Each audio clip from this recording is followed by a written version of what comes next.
Bonjour tout le monde et bienvenue à l'abeille noire. Aujourd'hui il est encore très tôt, le soleil commence à peine à éclairer le noyer qui est là sur le côté.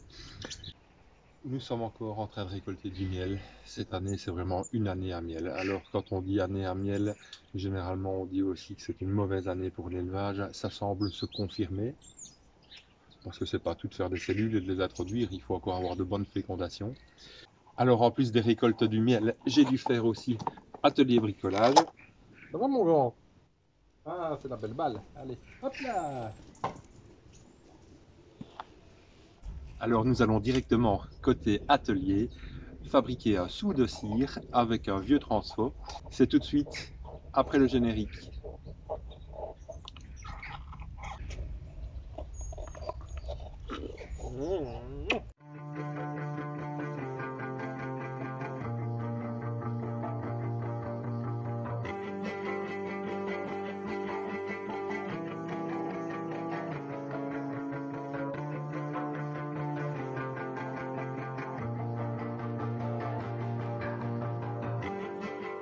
Pour permettre au vernis de sécher parce que les abeilles n'aiment pas ce goût-là. Je remplace la défaillante ou la placette parmi cellules. Alors non, les abeilles ici ne sont pas des noires. Vous voyez beaucoup d'annonces. Il n'y a presque rien. Et là,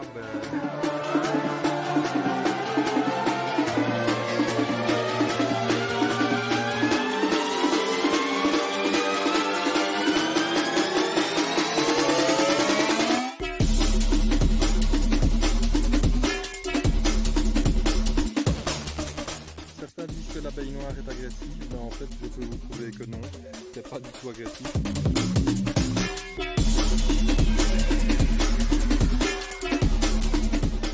ça va durer 24 heures et puis il y aura plus de noir.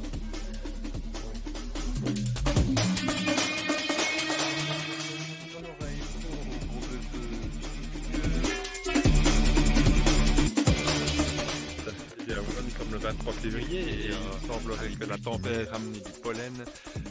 On les voit notamment dans les creux. En fait, la semaine passée, le palais n'a pas du J'ai demandé tout le candy que j'ai préparé.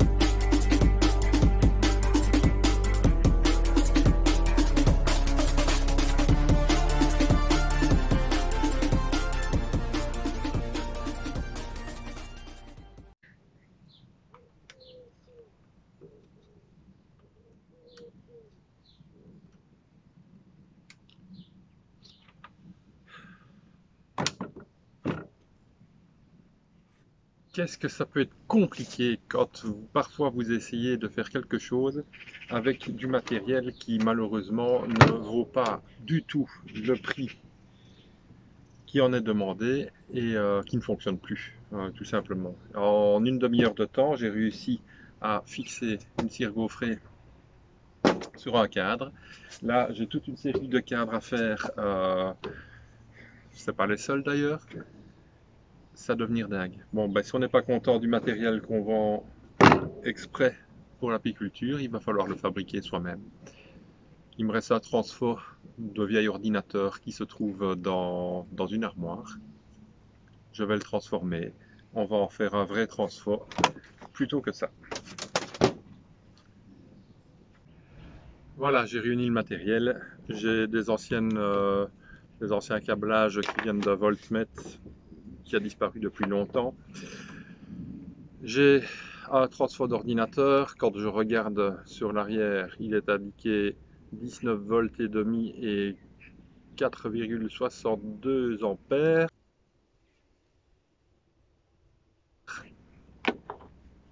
Un dénudeur de câble. On est même deux. j'ai un petit tournevis, une pince coupante et un sucre. Voilà, tout le matériel dont j'ai besoin pour pouvoir faire mon transfo. Rectification, je ne vais pas faire un transfo, je vais plutôt faire un sous-tire. Le transfo, je l'ai déjà et en fait, il est dans l'armoire, c'est celui qui servait à l'ordinateur portable. Donc je vais m'occuper du transfo, je vais laisser tranquille le câble d'alimentation, on pourrait mettre un interrupteur dessus. Par contre, l'autre partie, je vais couper juste avant l'antiparasite. Voilà, c'est fait.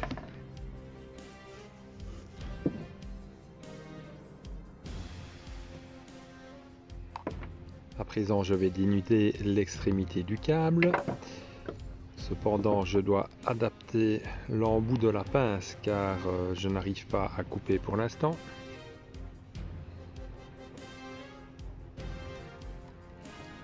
Voilà qui est mieux.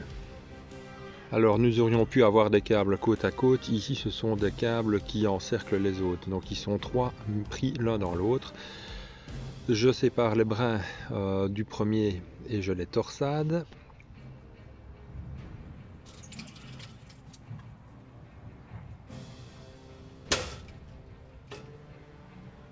Voilà qui est fait.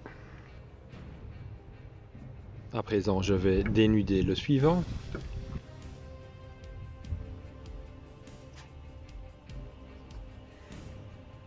Pareil, petit réglage de la pince. Si vous n'avez pas de pince, vous pourriez aussi le faire avec un cutter, mais il faut essayer de ne pas découper les brins métalliques.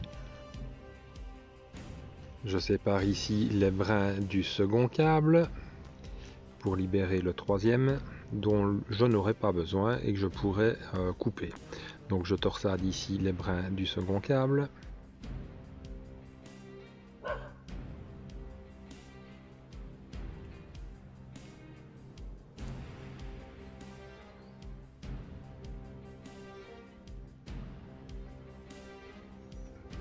Je coupe l'extrémité pour faire propre et je me sépare du troisième câble.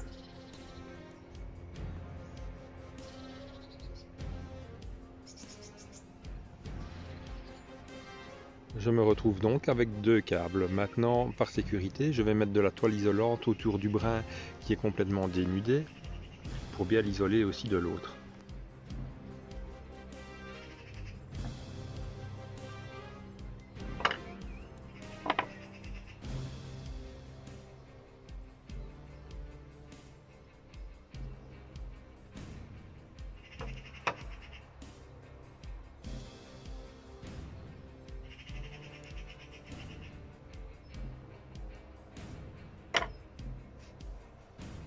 Je fais ça avec minutie de manière à ne pas laisser de partie métallique apparente. Donc je vais bien emballer le tout. C'est là que les souvenirs de bandagiste sont intéressants. De manière à pouvoir bien isoler ce câble et bien le reprendre.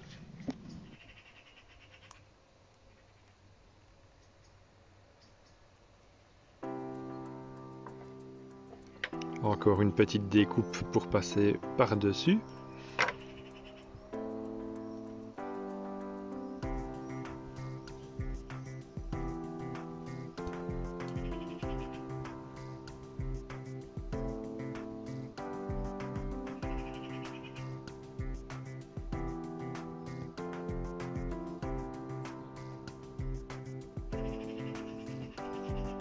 Et un dernier morceau de ruban de manière à bien serrer le tout et l'empêcher de bouger par après.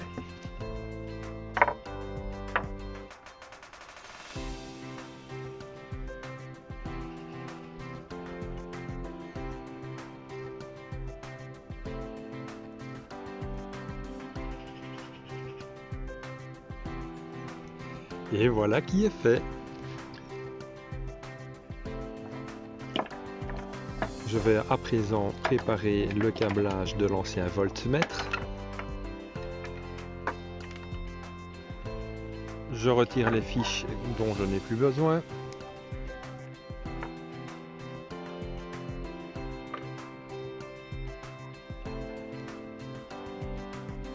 J'adapte à nouveau la pince pour pouvoir dénuder le câble.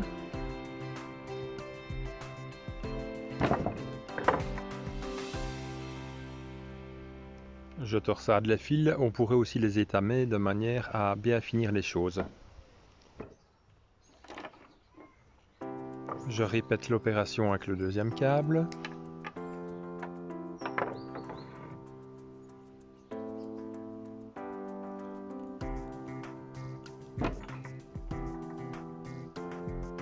L'air de rien, ça résiste.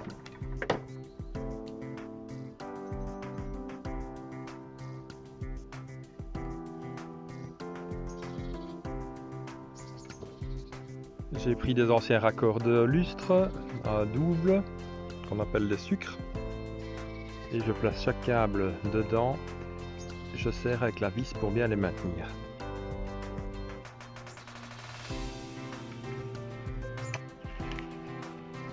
De l'autre côté du sucre, je place le câblage qui vient du transfo.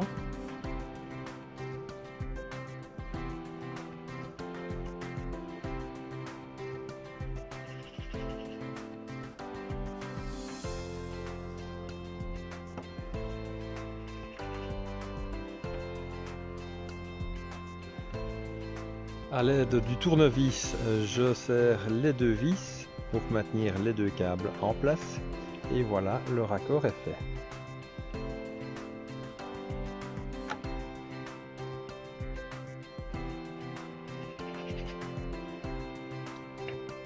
Voilà, prêt à essayer?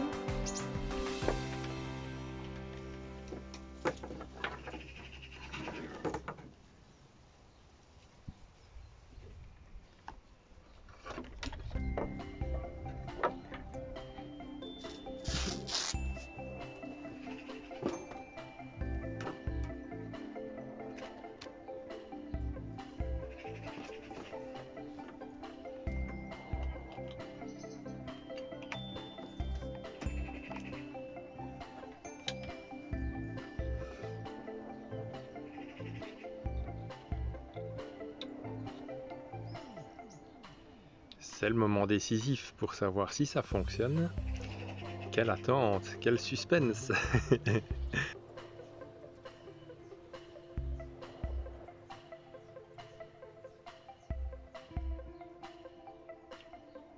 Génial. Je m'aperçois que j'ai encore super mal cadré, vous ne verrez pas ma tête de bien heureux. Allez, ah ben c'est parti. Hop. La conclusion, c'est que si le commerce ne peut pas vous proposer quelque chose de correct, vous êtes souvent bien obligé de trouver une solution pour arriver à le faire vous-même. Et ici, voilà, avec deux mains et un peu de jugeote, j'ai réussi à le faire. C'est pas très difficile, hein, il y a des tutos partout, en plein de plus, mais voilà, au moins on a quelque chose pour travailler et qui va durer normalement dans le temps. Et voilà, j'abats du boulot, c'est le principal.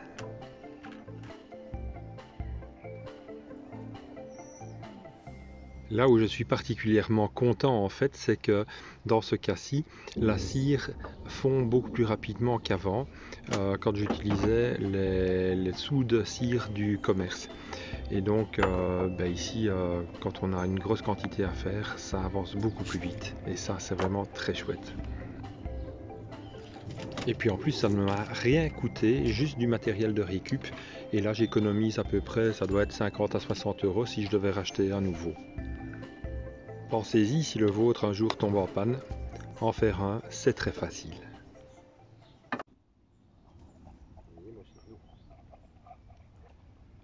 Eh bien, c'est quand même mieux quand on a du matériel qui fonctionne.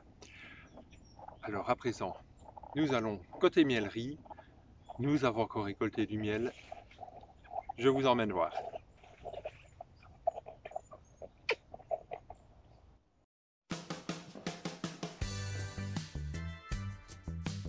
Et c'est reparti pour un tour, voici à nouveau une récolte de miel, une de plus pour cette année.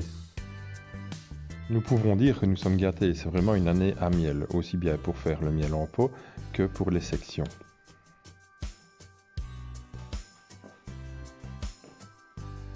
Le miel est parfaitement operculé, ce qui présage un miel de grande qualité, ce qui sera confirmé d'ailleurs avec le réfractomètre.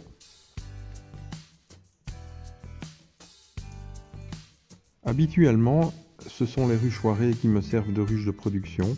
Et évidemment, les cadres, les rayons en tout cas qui sont bien operculés, sont découpés et sont broyés, sont pressés dans la presse à miel. Ici c'est différent, évidemment, ce sont des cadres que j'ai placés pour la plupart sur des ruchettes en format d'Adam, donc des colonies qui devaient se développer, mais qui se développent tellement bien que j'ai dû placer une hausse car elles emblavaient tous les rayons du corps de la ruche avec du miel. Et donc j'ai fait place, j'ai passé des petites hausses et des cadres qu'elles ont construits et qu'elles ont remplis de miel. Donc voici maintenant venu le moment de les récolter.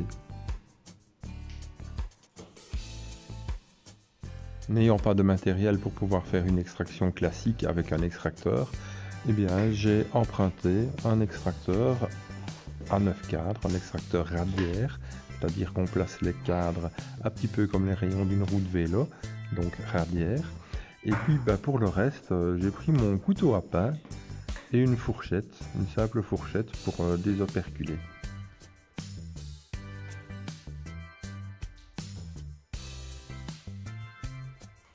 Qu'est-ce qu'ils sont beaux ces rayons! Et ils ont été construits sans aucune cire gaufrée. Il y a même des cadres qui ne sont pas filés. Alors évidemment, ça m'handicape un petit peu pour faire une extraction, parce que les cadres non filés, évidemment, sont moins résistants. Et donc je dois, quand j'extrais le miel, tourner avec beaucoup de précaution pour ne pas que le poids du miel fasse que la cire lâche et que le cadre s'arrache, se déchiquette et parte en morceaux dans l'extracteur. Avec la fourchette, je désopercule les quelques petites parties de rayons qui n'ont pas été découpées avec le couteau.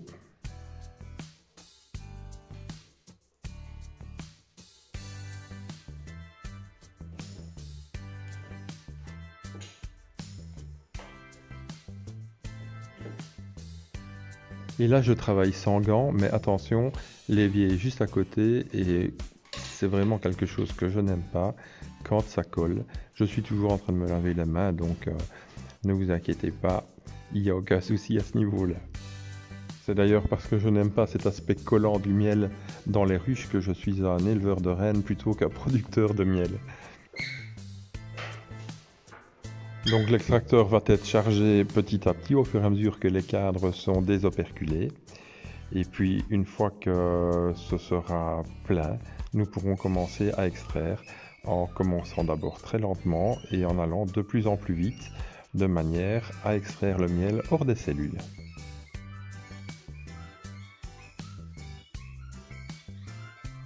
Chaque gouttelette est projetée sur la paroi de l'extracteur et descend petit à petit, sort par le robinet et sera filtré 2 fois. Le miel sera ensuite placé dans des seaux hermétiques de manière à pouvoir décanter. On retirera l'écume qui viendra en surface, donc la mousse qui se forme avec les dernières fines particules qui pourraient encore flotter. Après filtration et décantation, ce miel sera placé dans le maturateur de manière à pouvoir en faire ce magnifique miel crémeux que vous aimez tant. Il nous reste aussi le miel en rayon, le miel en section que vous pouvez consommer à tout moment avec une planche de charcuterie, de fromage ou autre. Ah, ce miel en section, si vous ne l'avez jamais goûté, le miel en section, c'est le moment. Nous n'en avons pas toute l'année, c'est vraiment un moment bien précis, c'est quand on vient de le récolter. Après, ce qui est parti, il n'est plus possible d'en avoir. Voilà, avis aux amateurs. À présent, nous allons continuer sur le mode de la débrouille. Habituellement, j'introduis des rennes en cagette, ou quand je les marque surtout, je les réintroduis en cagette, puisque l'odeur que l'on va mettre sur le dos de la reine peut faire qu'elle est liquidée directement par ses propres filles, par ses ouvrières, parce que l'odeur ne convient pas aux ouvrières momentanément. Donc quand on les réintroduit en cagette, l'odeur a le temps de se dissiper, pendant que les abeilles rongent le candis. Ensuite, la reine est libérée et peut retrouver sa liberté et son peuple. Là, je suis tombé à court de cagettes. Les magasins apicoles étant fermés, j'ai dû me débrouiller. Je vais vous montrer comment j'ai fait. Aujourd'hui, je suis à court de cagettes pour introduire les rennes après marquage et donc je vais utiliser d'autres cagettes afin de pouvoir remédier au problème. J'enfile donc un bigoudi sur le doigt afin de pouvoir enfoncer de la pâte de candy et faire un bouchon qui soit résistant et qui soit bien tassé à l'extrémité. À chaque fois que je réintroduis une reine après marquage, l'odeur dérange très fortement les abeilles, alors que ce soit du vernis cellulosique ou que ce soit une pastille collée avec de la superglue ou encore même le Posca. Il faut toujours faire attention parce que les reines peuvent être facilement emballées par les abeilles qui ne reconnaissent pas leur reine à cause de l'odeur. Nous sommes dimanche matin. Le magasin apicole du coin est fermé depuis hier après-midi et ne réouvrira pas avant mardi. C'est pourquoi je vais faire les cagettes improvisées avec les bigoudis parce que je n'ai pas assez de cagettes jaunes type expédition que j'utilise d'habitude. Et donc aujourd'hui, au programme, c'est visite des ruchettes que je dois agrandir avec des cires gaufrées, marquage des reines ou libération des reines qui sont déjà marquées et qui ont été réintroduites il y a 2-3 jours. Et tout ça de manière, dans la même foulée en fait, je vais agrandir et en même temps marquer et réintroduire les reines.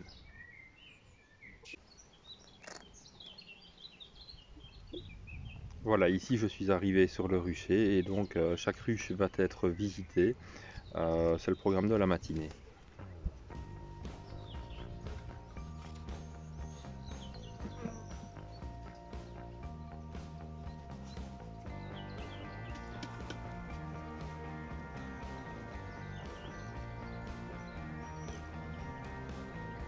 Voilà, la première ruchette ici par exemple, c'est une reine qui a déjà été marquée et qui a été réintroduite dans une cagette jaune justement. Cagette que je récupère, mais voilà, je n'aime pas de faire le travail comme ça sur le rucher, de mettre du candy dans les cagettes, c'est toujours stressant, on ne sait pas combien de cagettes on va récupérer, combien on va mettre. Et voilà, donc j'agrandis cette colonie, je regarde que tout se passe bien. Et il n'y a que ça à faire, donc je regarde en fait qu'il y a toujours au moins des œufs et peut-être que je tomberai en même temps sur la reine.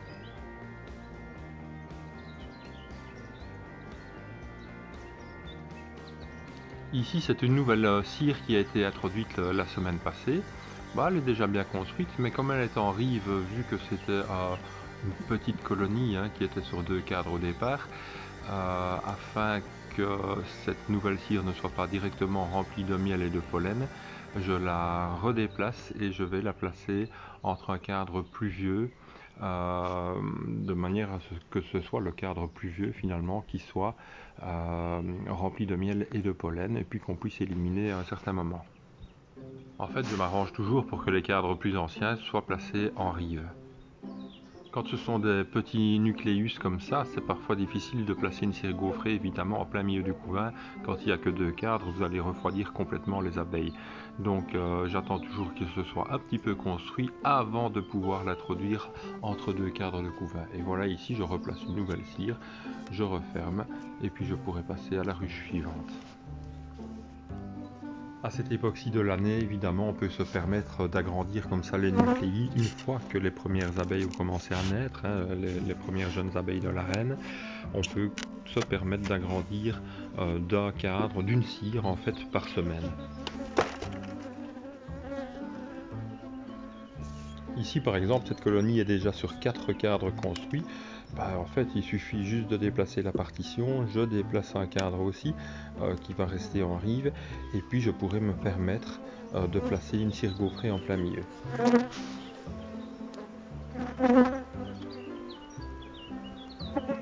Par contre, dans cette colonie, la reine n'a pas encore été marquée, donc je vais la rechercher pour le faire. Et voilà, c'est assez facile, là je tombe dessus directement. Donc il suffit juste que je la saisisse. Et puis après, je pourrais la marquer avec une pastille. Alors moi, j'attrape toujours mes reines et je les marque en les saisissant avec les doigts. C'est sûr qu'il faut faire attention. Cela dit, elles sont quand même relativement résistantes. Ce ne sont pas des poupées de porcelaine. Elles ont de la chitine. C'est quand même résistant. Ce reste quand même des insectes. Il faut juste faire attention de ne pas comprimer l'abdomen. Et là, voilà. Avec l'habitude, on y arrive assez facilement. Je trouve même qu'on est beaucoup plus précis comme ça pour marquer quand on peut maintenir la renne avec les doigts que dans un système ou l'autre où malgré tout elle risque de s'échapper, de glisser, de faire partir la colle sur un côté, sur une aile, sur les pattes, sur la tête, voire la peinture. Moi je trouve que c'est plus facile comme ça. Après je la pousse dans mon bigoudi et le bigoudi je vais l'introduire entre deux cadres de manière à pouvoir la réintroduire. Et donc en quelques heures, cette colle va s'évaporer, elle n'aura plus d'odeur et les abeilles la reprendront telle qu'elles l'ont toujours connue. Dès que la reine est marquée, évidemment, il ne faut pas oublier de noter son nom sur l'arrière de la ruche ou ailleurs ou dans un carnet. Enfin moi je fais les deux, hein, c'est dans l'ordinateur, dans le fichier Excel, ainsi que sur la ruche, de manière à ne pas perdre trace de ma reine et de pas à chaque fois devoir rechercher. Si on lui met un numéro, c'est quand même pour l'identifier. Donc ici le travail va continuer, hein. Je recule la partition et je vais sortir les cadres les uns après les autres jusqu'à ce que je trouve la reine en fait pour pouvoir la marquer, parce que celle-ci n'est pas marquée non plus. Ce sont quand même des colonies qui sont revenues il n'y a pas longtemps du rucher de fécondation sur la région de Chimay. Et donc je n'ai pas toujours eu l'occasion de les trouver, en tout cas la première fois. Maintenant je vérifie que la ponte est correcte, que tout se passe bien, que la colonie se développe. Voilà, celle-ci est suffisamment populeuse en tout cas que pour pouvoir être agrandie. Maintenant reste à trouver la reine. Et comme toujours, c'est sur le premier cadre ou alors sur le dernier.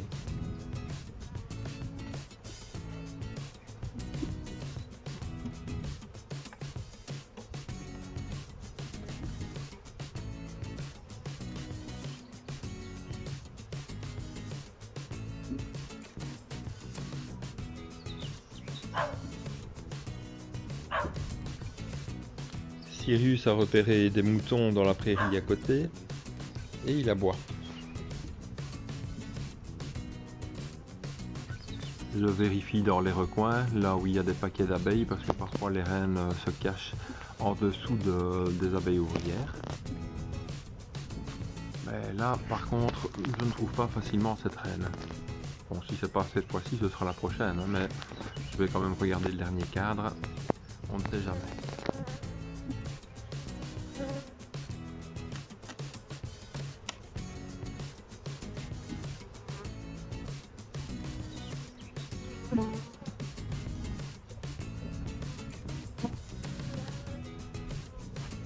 Ah, ça y est, je l'ai repérée. Je vais vous la montrer. La voilà. Avec le doigt, c'est parfois plus facile. Et hop, en route pour l'identification.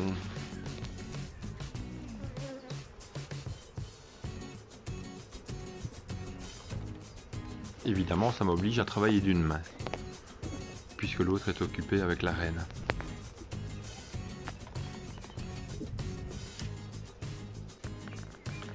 Voilà, je repositionne convenablement la reine entre les deux doigts, entre le pouce et l'index. A l'aide d'un cure-dent, je décroche une pastille hors du carton perforé.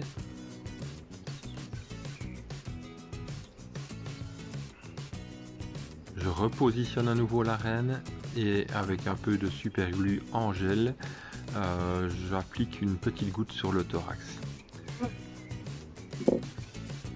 Je mouille la pointe du cure-dent avec de la salive de manière à pouvoir attraper la pastille et je l'applique sur le thorax de la reine.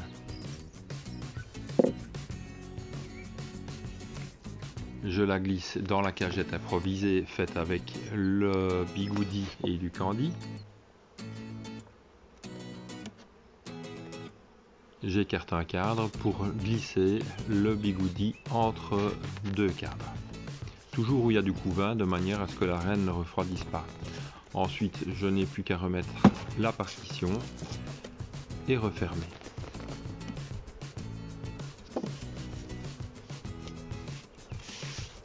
Et bien sûr, ne pas oublier de noter le nouveau nom de la reine sur la ruche.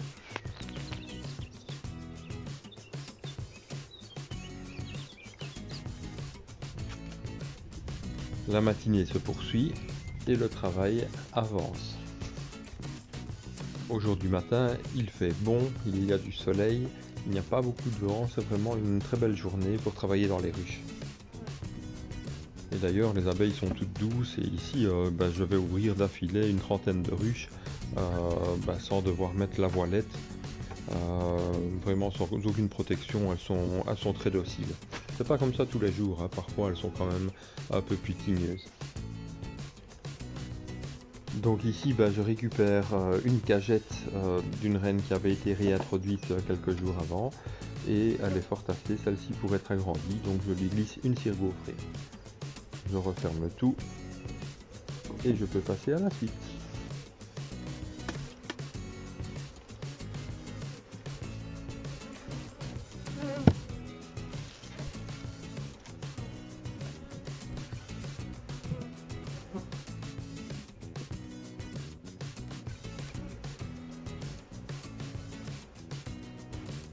Par contre, je m'aperçois qu'il y a un morceau de scotch qui est tombé dans l'herbe et ça, je déteste polluer l'environnement, donc je le ramasse et on le jettera à la poubelle.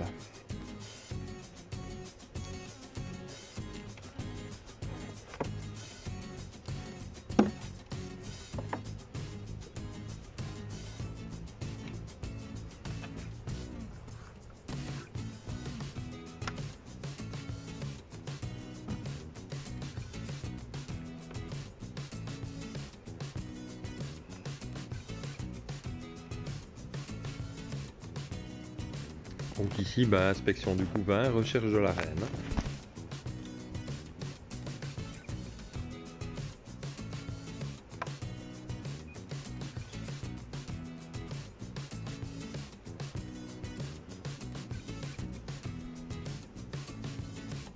Et voilà, ainsi ma matinée qui va se poursuivre et voilà, on oublie le temps, hein. Le temps s'arrête, je pense, quand on est dans les ruches et je crois que je ne suis pas le seul.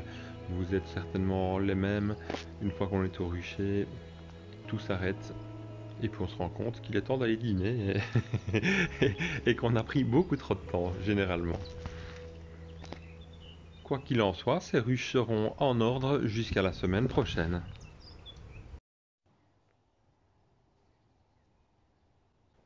Il est déjà temps que nous nous quittions. Je suis très heureux d'avoir passé ce moment avec vous. Je vous dis à très bientôt. Nous allons nous retrouver très rapidement. Je vous rappelle que vous pouvez nous retrouver sur les réseaux sociaux, Instagram ainsi que Facebook. Si vous avez des questions, n'hésitez pas à nous envoyer un mail. Je vous y répondrai assez rapidement. Et puis alors, nous avons aussi notre site internet que vous pouvez visiter avec tous les trucs et astuces de notre blog ainsi que notre e-commerce. Si vous désirez le miel et pourquoi pas du miel en section, c'est le moment. Je vous dis à bientôt, au revoir et merci.